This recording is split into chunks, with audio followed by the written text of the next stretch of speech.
नेपाल सरकारले विकासको नाममा अग्रिम सुसूचित स्वतन्त्र मन्जुरी पालना नगरी जलविद्युत, चुनढुङ्गा, सडक, निकुञ्ज आदि निर्माण गर्दा आदिवासी जनजातिलाई प्रत्यक्ष असर पुगेको छ। आफ्नो थात थलोदेखि दिन प्रतिदिन विस्थापन हुनु परेकोले ठूलो विवाद भइरहेको छ।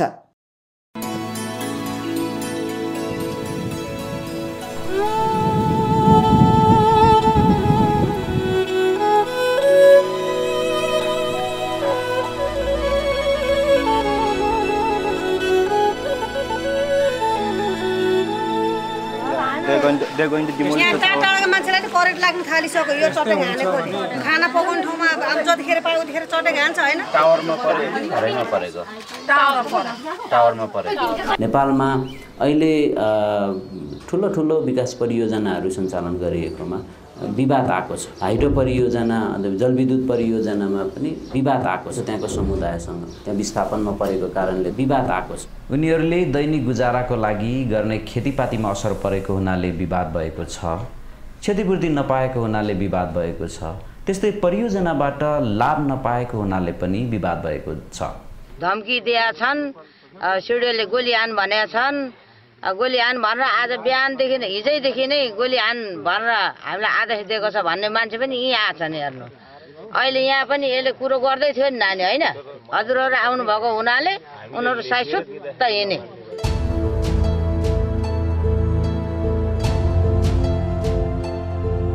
विकासको योजना बनाउने मान्छे कहाँ बस्छ? काठमाडौँमा बस्छ। यो जलविद्युत परियोजना यो हुनुपर्छ भनेर त्यसलाई चाहिँ स्वीकृति दिने मान्छे कहाँ बस्छ? काठमाडौँमा बस्छ। अनि उनीहरूले कहाँको निर्णय गर्छ भन्दा गाउँको जहाँनिर चाहिँ स्रोत छ त्यहाँको विषयमा निर्णय गर्छ। अनि त्यहाँको मान्छेलाई असर पार्ने बारेमा उनीहरू सोच्दैनन्। त्यो कसै न कसैले त जलविद्युत निकाल्दा फाइदा पाउँछ नि।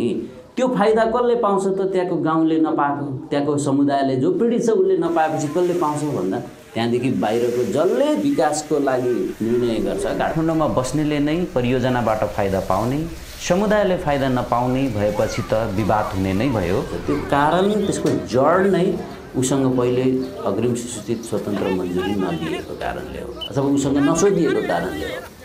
यसले के भन्छ भने जसको समुदायको लागि जे गरिन्छ त्यो समुदाय नै प्रमुख हो। समुदायले नै निर्णय गर्ने अधिकार हुन्छ।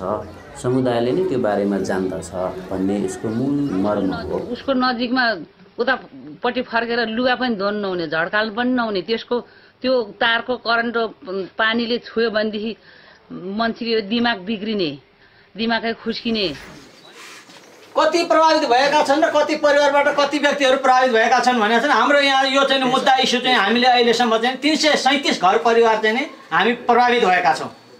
नेपालले अनुमोदन गरेको अन्तर्राष्ट्रिय कानुनहरूमा सहमति लिने कुराहरू गरेका छ। जस्तो अन्तर्राष्ट्रिय श्रम सङ्गठन महासन्धि नम्बर 169 आदिवासी जनजातिहरूको भूमिलाई असर पर्ने गरी कुनै विकासको काम गरेको छ अथवा कुनै कानुन बनाइन्छ भनेदेखि आदिवासीसँग सहमति लिनुपर्छ, उसँग छलफल गर्नुपर्छ, परामर्श गर्नुपर्छ। परामर्शको उद्देश्य के हो भन्दा उसँग सहमति लिने हो। सहमति भनेको हुन्छ या हुँदैन भन्ने पनि हो। जब नेपाल सरकारले पूर्व एउटा सूचना दिनुपर्ने हो, यहाँदेखिको यहाँसम्मको हाई टेन्सन लिएर जाँदैछ र यहाँका आदिवासी जनजाति, दलित, महिला, अपङ्ग, क्षेत्रीय लगायतका ब्राह्मण लगायत अन्य जात-जातिको बसोबास क्षेत्रबाट गइरहेको अवस्था छ।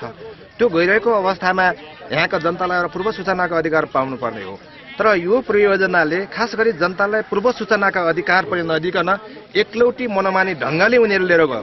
दोस्रो कुरो, जनतालाई पारदर्शिताका कुरा, सार्वजनिक सुनाइको कुराहरू छ, त्यो सार्वजनिक सुनाइ पनि कुनै होर्डिङ बोर्ड पनि नराखिकन यहाँ अर्को संयुक्त राष्ट्रसङ्घले बनाएको कानुन छ आदिवासीहरूको अधिकार सम्बन्धी संयुक्त राष्ट्रसङ्घको घोषणापत्र 2007, त्यसलाई पनि नेपालले हस्ताक्षर गरी मानेको छ। यी दुईटा कानुनहरू नेपालको कानुन अनुसार नेपाल सरकारले जहिले पनि कार्यान्वयन गर्नुपर्छ, पालना गर्नुपर्छ र त्यो कानुनहरूले अग्रिम सूचित स्वतन्त्र मन्जुरीलाई कडाइ साथ त्यसलाई चाहिँ पालना गर्नुपर्छ भनेको छ।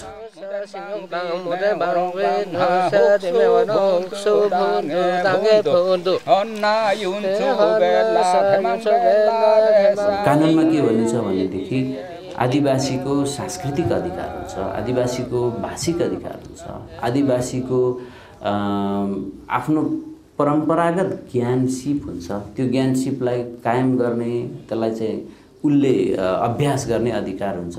विकासमा आदिवासी जनजातिले सहयोग पुर्याउन पनि सक्छ अनि त्यो विकासबाट उसले फाइदा लिनु पनि सक्छ अनि साझेदारी कायम पनि हुन्छ कि अहिले त नयाँ यो विकास भन्ने कुरा चाहिँ पार्टनरसिपमा साझेदारीमा गर्नुपर्छ भन्ने नयाँ अवधारणा आएको छ।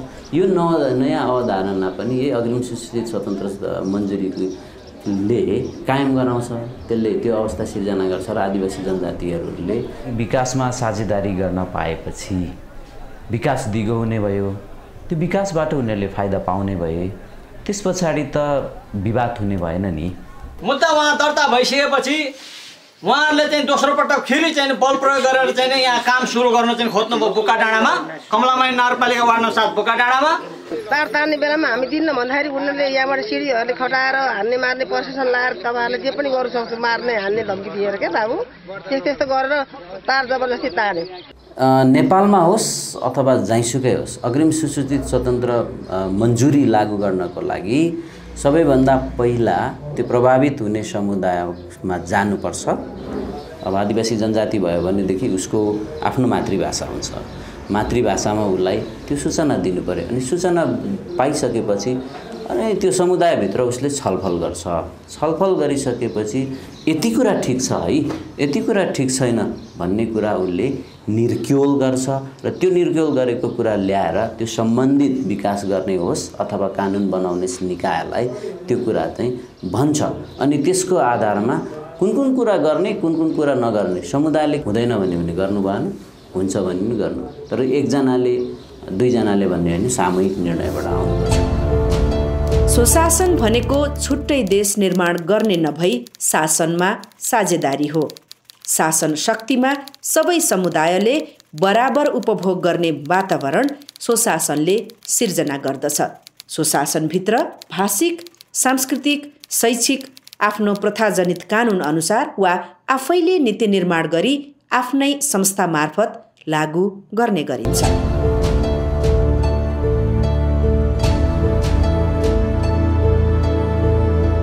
यस देशमा हालिमुहाली गर्ने जातिहरूले कानुन बनाउँदाखेरि आदिवासीहरूको विरुद्धमा भएको देखिन्छ। आदिवासीलाई अन्यायमा परेको देखिन्छ उनीहरूको शासन र नीतिहरूले। त्यसैले त्यसबाट रोकिने अथवा त्यसबाट चाहिँ कसरी मुक्त हुने भन्दा त्यो मुक्त हुने एउटै स्वशासनको अधिकार हो।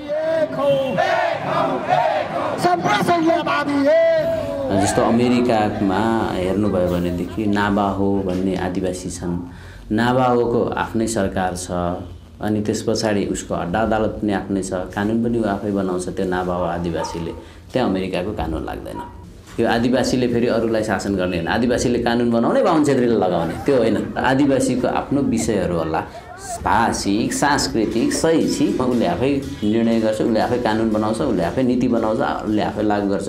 त्यो लागू गराउने उसको आफ्नै संस्था हुन्छ, प्रतिनिधिमूलक संस्था, नत्र उसले आफै आफ्नो प्रकारको सरकार बनाएर त्यो कुरा गर्छ, त्यसलाई स्वशासन भनिन्छ।